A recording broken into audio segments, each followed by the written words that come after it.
Hey, what's going on? You know who it is. You know what it is. All right, you guys, peep game.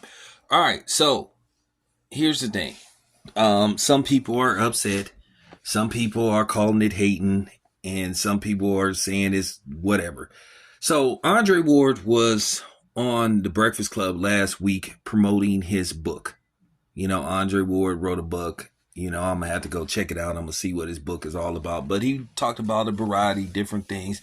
He talked about where his career was, how it started, how it began, and when he knew it was time to walk away. But they asked him some other random questions, and of course, the elephant in the room came up about him and Canelo Alvarez. Now, Andre Ward did clarify the whole situation about him in a potential fight versus Canelo. He said Canelo was really never on the table for him. At the end of the day, Canelo's people were hinting that they were interested in fighting Andre Ward, and Andre Ward said all Canelo got to do is say his name and he'll come out of retirement and fight Canelo. And at the end of the day, that wouldn't have fared very well for Canelo. Andre Ward would have beat the brakes off of Canelo. And don't be fooled by him stopping Sergey Kovalov in a fight that a lot of people thought had a lot of question marks around it. Andre Ward legitimately stopped Sergey Kovalov. Now, with that being said, he basically critiqued his resume. And this is the same thing that I've been saying about Canelo. Listen, I'll say this again. Canelo is a very good fighter.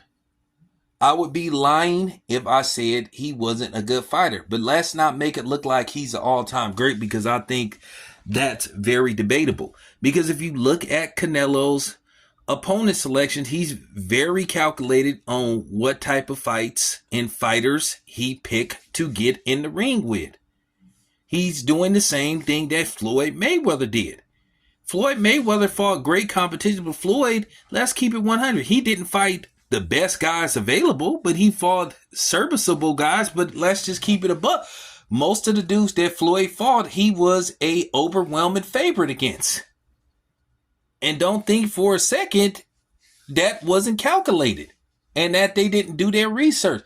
At the end of the day, I've been told by so many people, whether we like it or not, boxing is a business versus a sport.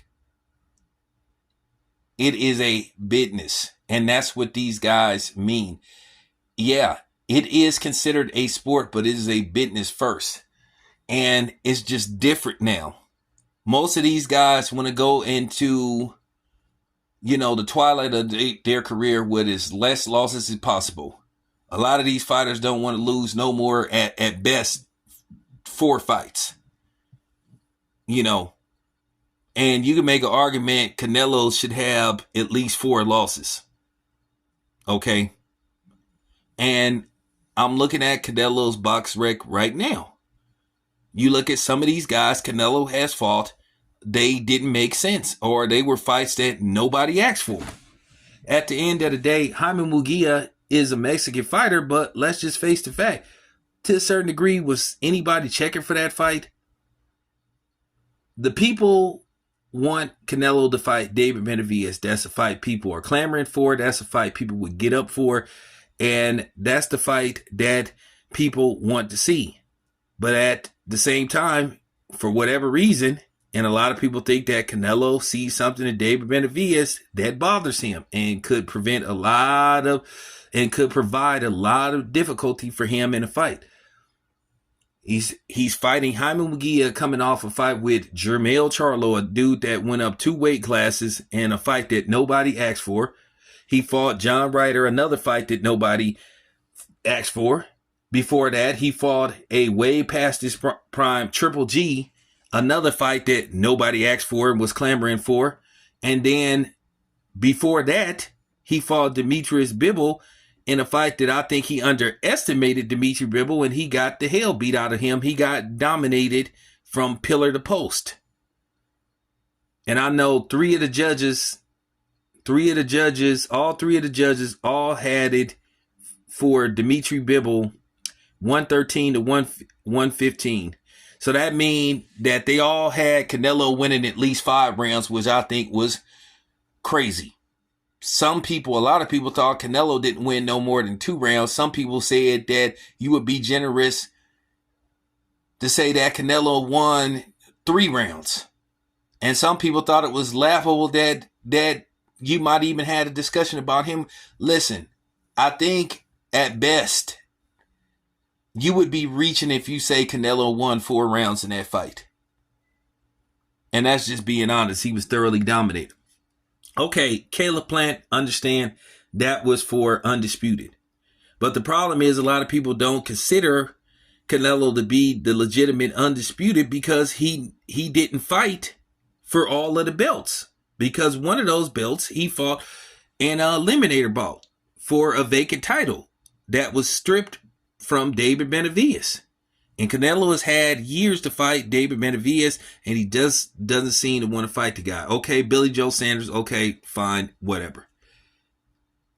Abna Yildirim. Another fight, like, okay. Callum Smith. That was an eliminator bout. So, it's some legitimacy to what Andre Ward is saying. Okay, and then you go back to the Sergey Kovalev fight. Okay, Daniel Jacobs, whatever. And that was a very competitive fight. You know, you look at the Daniel Jacobs fight.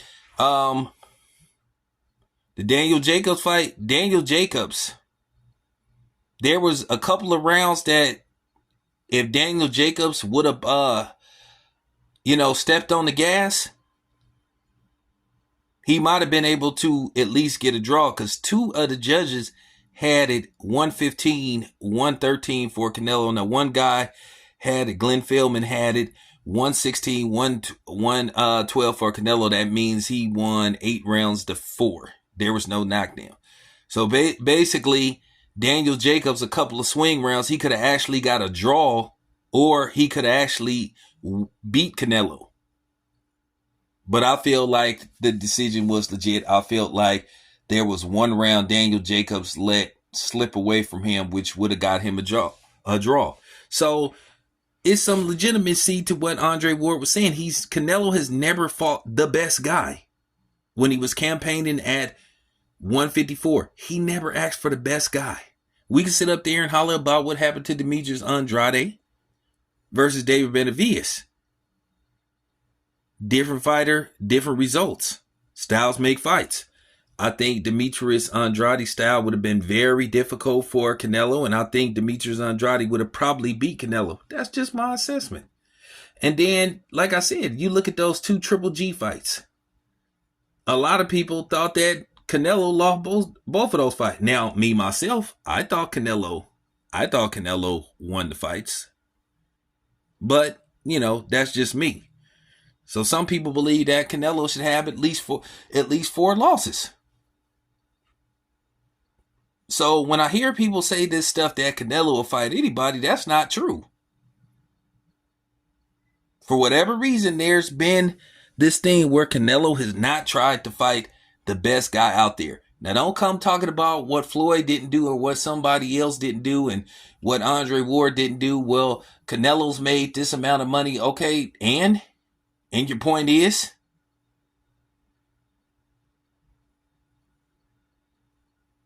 At the end of the day, there's no controversy surrounding Andre Ward. He fought the best guys he could fight.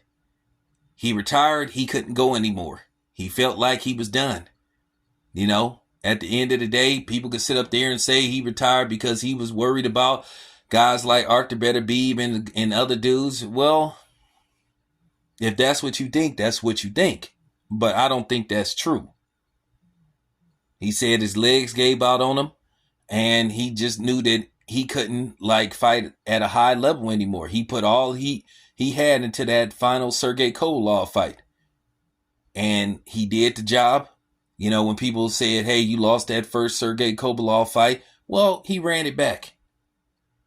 Case closed. So whether you thought Canelo, if you thought Andre Ward lost that first fight to Sergey Kovalev, doesn't matter. He ran it back and he stopped him. But yeah, I'm just keeping it a buck. I don't know where people get this thing where they have to provide a safe haven for Canelo. Like, you can't criticize him and critique him. And I think that's very annoying when you try to have that conversation about Canelo.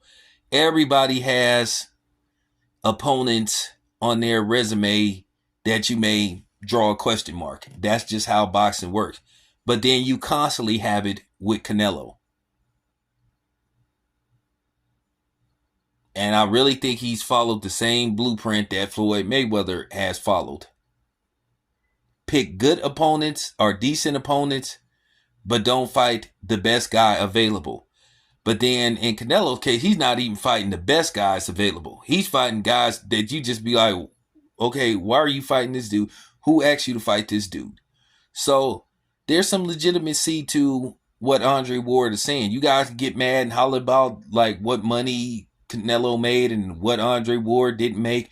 You know what I'm saying? It's always politics in boxing. Andre Ward, probably if he had conducted himself like Floyd and did the stuff that Floyd did and said the stuff that Floyd said, probably he would have been a little bit more popular, but he refused to compromise himself. He wanted to show class and dignity as a fighter. So that's just pretty much it. But anyway, that's just my assessment of the situation. Let me know what you guys think. It's your boy Town Biz. I'm out.